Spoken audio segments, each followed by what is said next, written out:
Welcome back to Gold Derby. I'm Christopher Rosen. I'm so pleased to be joined by Adrien Brody, an Oscar-winning actor who plays NBA legend Pat Riley on Winning Time and guest starred as Josh Aaronson on season 3 of Succession. Adrien, thank you so much for doing this. I'm a big fan. Appreciate it.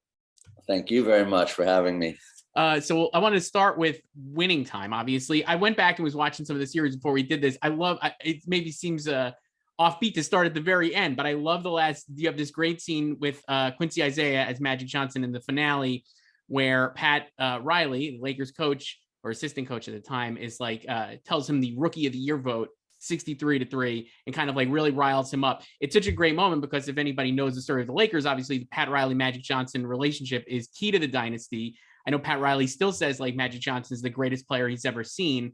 And obviously Pat Riley is such an NBA legend as a coach and stuff. So to have that kind of thing, that's really like the first moment I think in the show we get you, Pat and Magic kind of like on the same page. And I guess, can you talk a little about that just moment? Because it's so brief, but obviously it's so important for both the final, the finale and the NBA finals. And then obviously what's going to come in future seasons.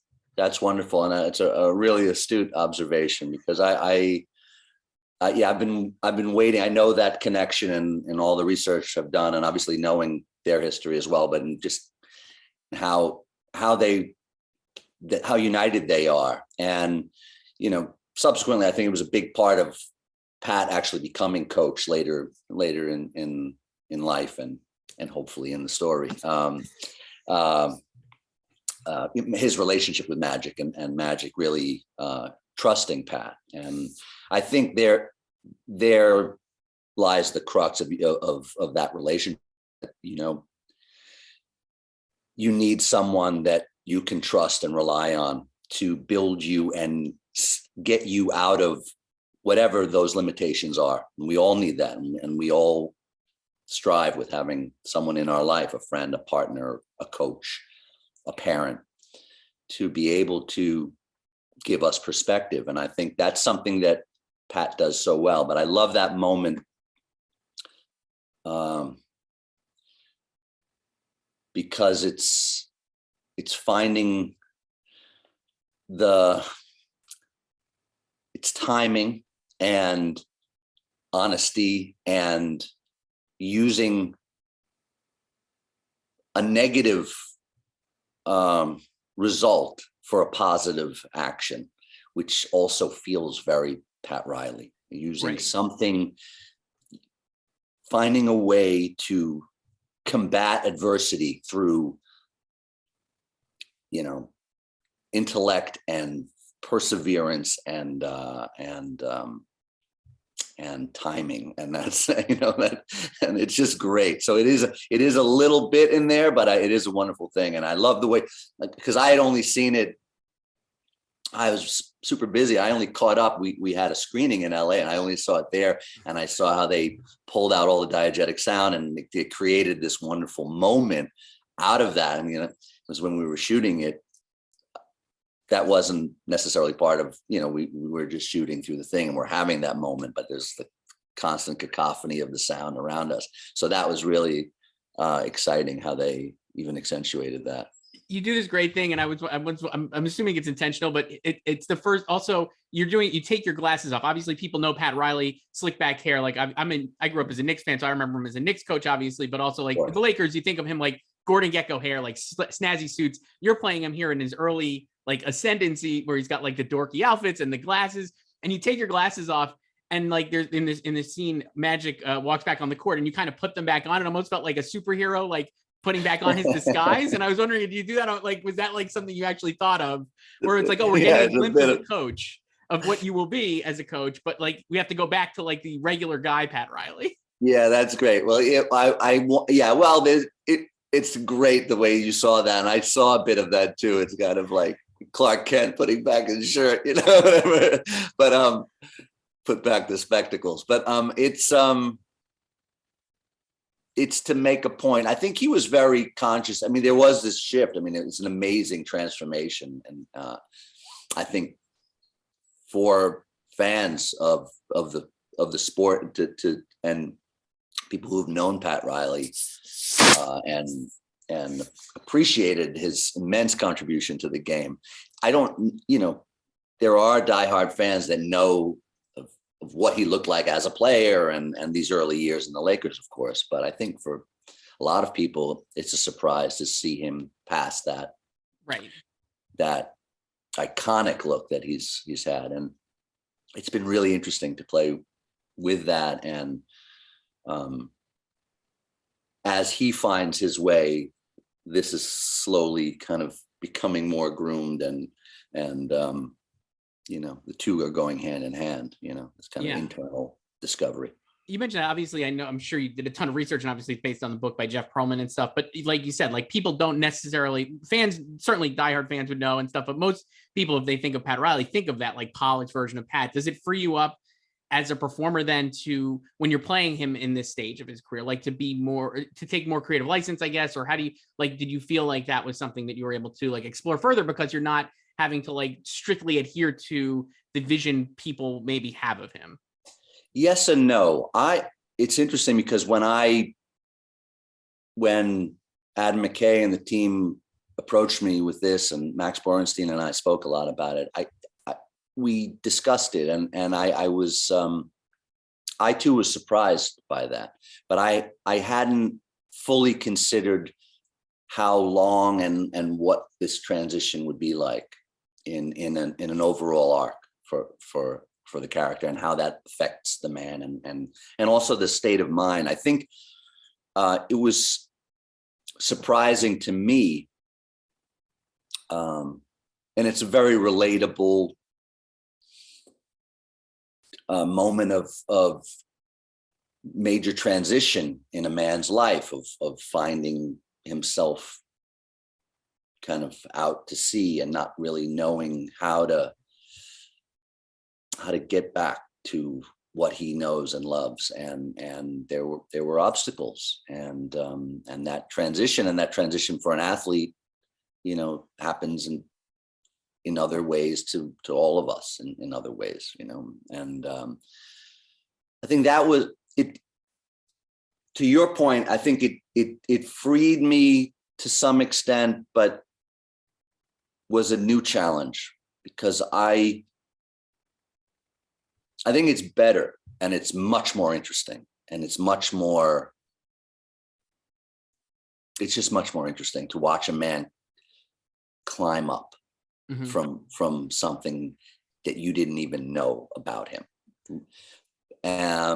So it was the right thing, but it was more challenging, to be honest, than for me to come in, do a ton of research on a guy who I relate to, and in my mind's eye, even as a boy of watching the game, see, and want to trust my interpretation of him. And I look so different and feel so different from the guy. And, you know, I have a great deal of respect and admiration for him too. And, you know, I like where he landed, you know, and I'm eager to get there and speak to those years. And so it's kind of like I've been chomping at the bit to, you know, for us to honor that Pat Riley. Yeah. So let me ask you this. Obviously, like I was saying, Pat Riley's like a legendary figure. Obviously, there's like countless interviews, and I know he's written books and stuff. All this footage of him and everything. You kind, like you said, like everybody's got like a vision of him. Where do you, I guess, not just where do you start with like your research, but like, and obviously the book, the Showtime, the Jeff Pearlman book that the show is based on, but how do you know what to take and what to like push aside? Because I feel like you could get so overwhelmed by the amount of information there is about him as a person and as a coach and all these different things. How do you like make sure you're not like just getting too much overload? You have to pour through material. You can't, you know, you just have to do what you can to soak it up. And you know, fortunately, there is a lot of material, and Pat's books, I would say, are the most insightful.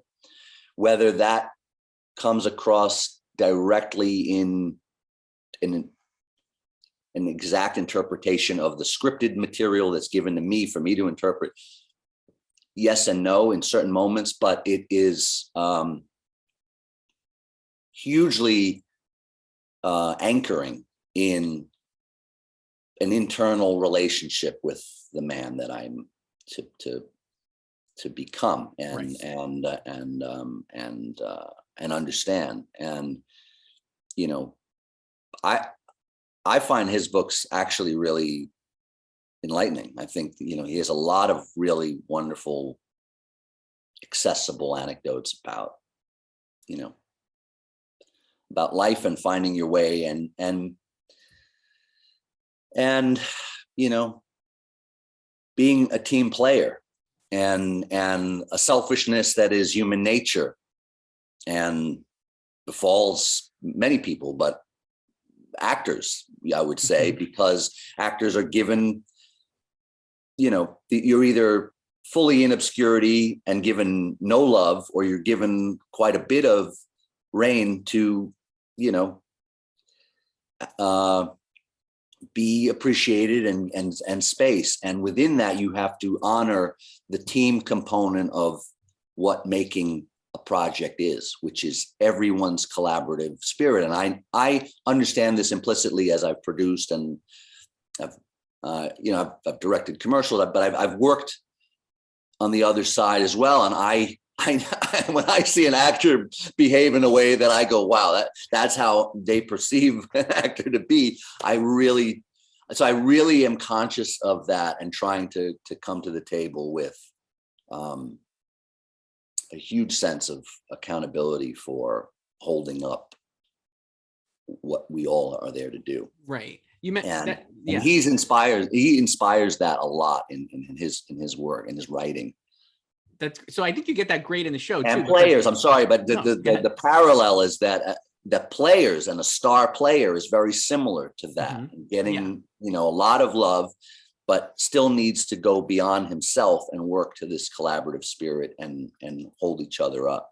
So you get that, I think, with the show, and specifically with obviously like how the season depicted in the show plays out, where Jack McKinney gets injured and is off the team, and then Paul takes over, Paul Westhead, played by Jason Segel on the show.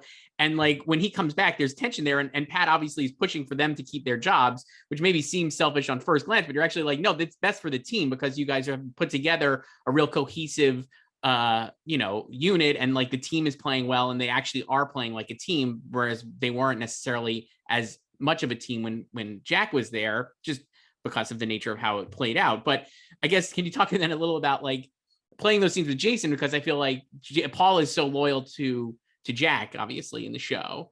And like, Pat is definitely loyal to the team. And I found that component really great. And I think your interplay with Jason is really great as well. And I love that relationship. So I guess, can you talk a little about that and like how you guys talked about that?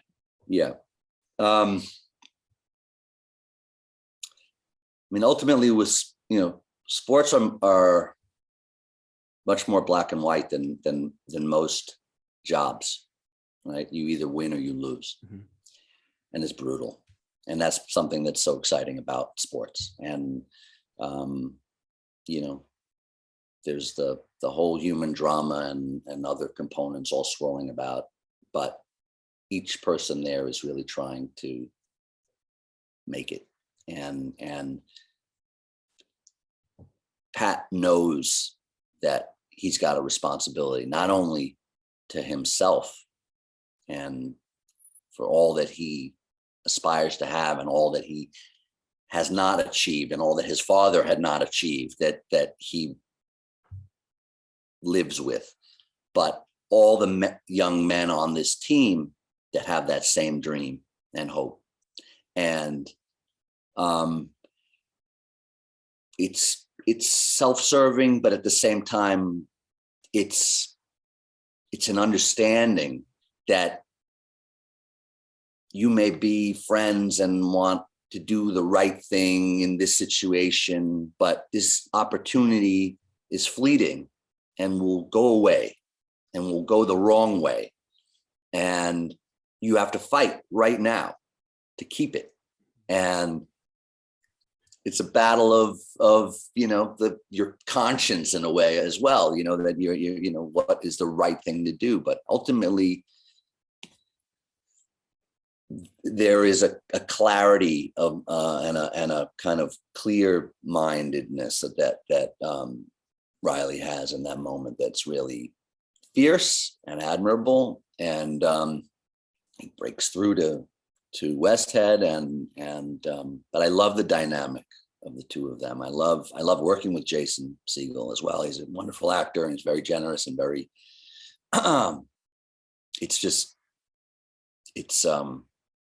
you know, there's an effortless way of listening and communicating with one another, and there's nothing else that's getting in the way of that, and that's a blessing, you know, especially if you're working continually on an episodic show and you get a chance to work with someone that you just enjoy watching them find their path and you finding yours, and you're there together, and it's kind of great. And there's a wonderful dynamic because we're both in that side office kind of finding our way through it, and our characters are so different, and it's kind of lovely. So yeah. And you also I mean, like, no spoilers, but in history, obviously, Paul Westhead and ends up, you know, and there certainly will be future conflict, I guess, or some, sure. I would imagine, certainly. And sure. I guess like you said, you're getting to do this show coming back for season 2, not to spoil it, but I mean, like, can you talk about like how, I guess that I would imagine you're, not to put words in your mouth, but I imagine you're excited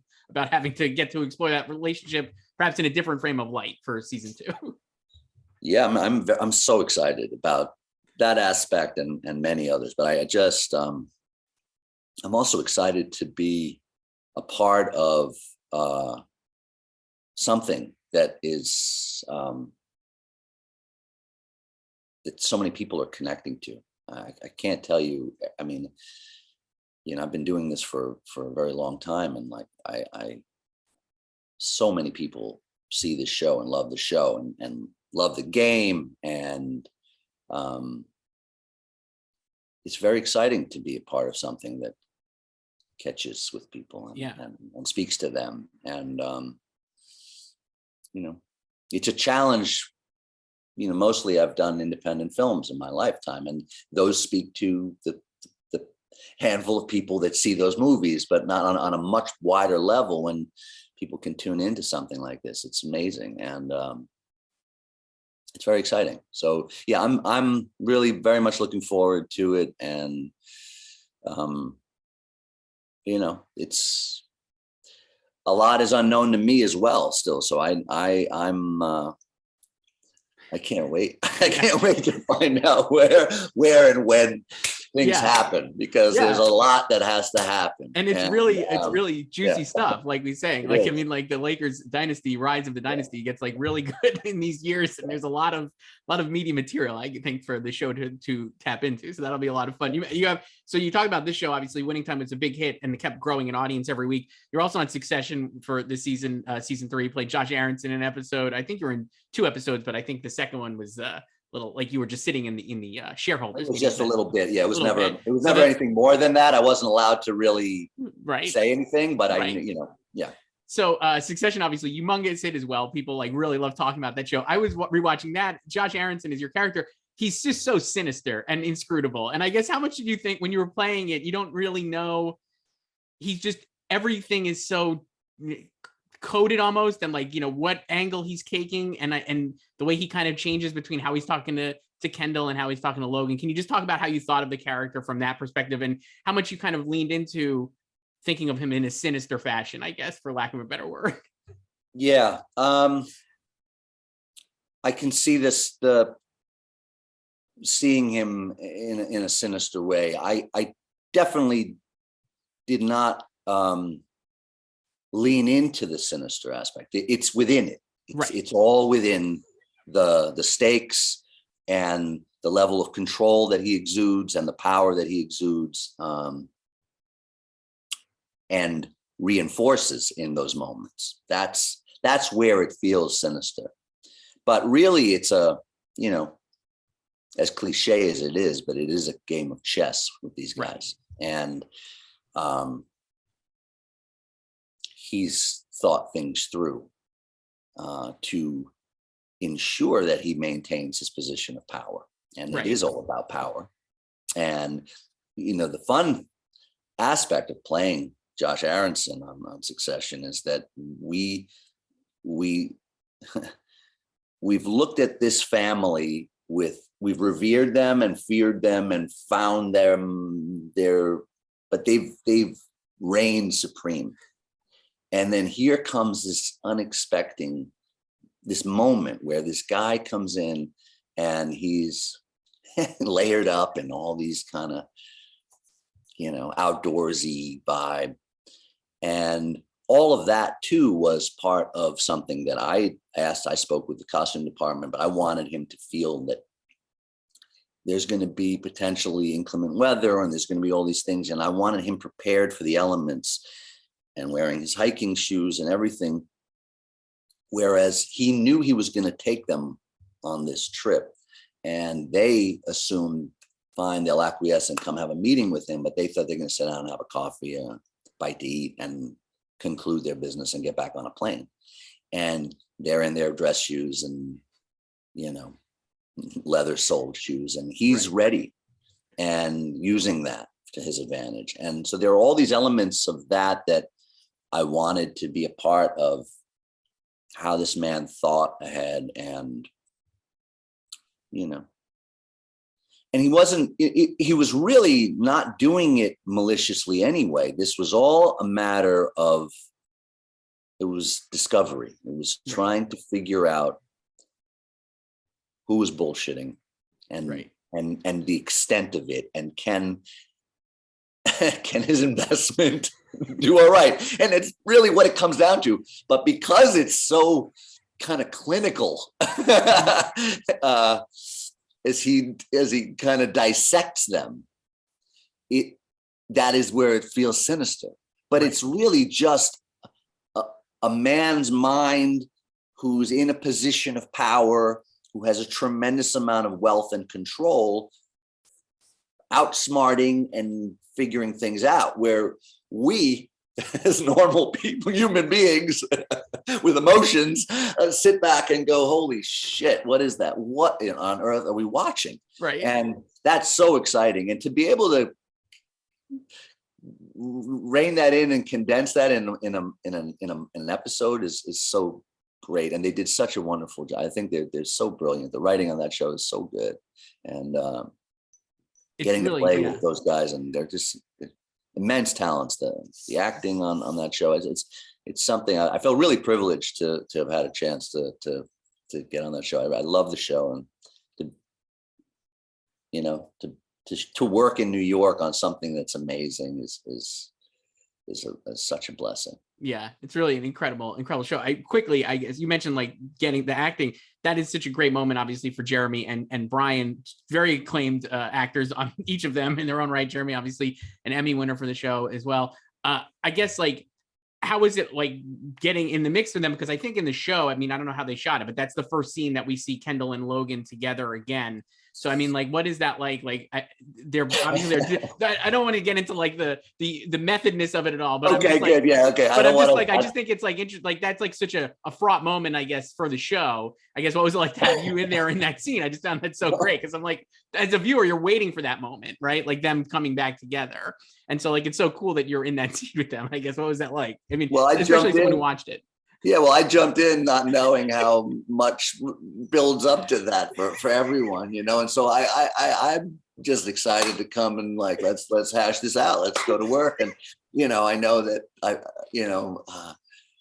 Jeremy had reached out to me, and we had I realized that Jeremy hasn't quite seen Brian for a bit, and he's very method about this, and so I'm in the middle of that, and then we show up, and there is all this stuff that they've been working on so much, and then so it was really fun for me, because I'm a little bit like that, and I'm a little like both of them in a way, and I had the privilege of working with Brian Cox about 25 years ago or something like that, or at this point 24 years ago, I think, Affair of the Necklace.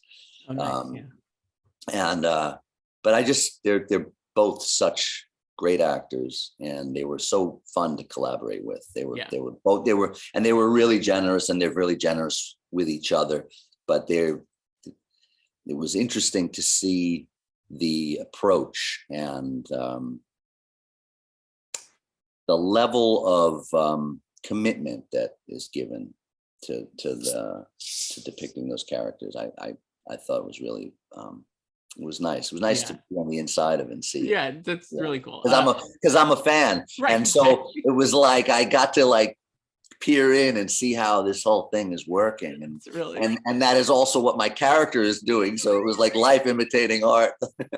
Awesome. We do have to wrap up. I'm so glad to talk to you though. Adrien Brody, obviously playing Pat Riley on Winning Time, which is on HBO, and you can stream it on HBO Max. And Josh Aaronson on Succession, also streaming on HBO Max. It was great talking to you, Adrien. Thank you so much. Yeah, it was my pleasure too. Thanks a lot.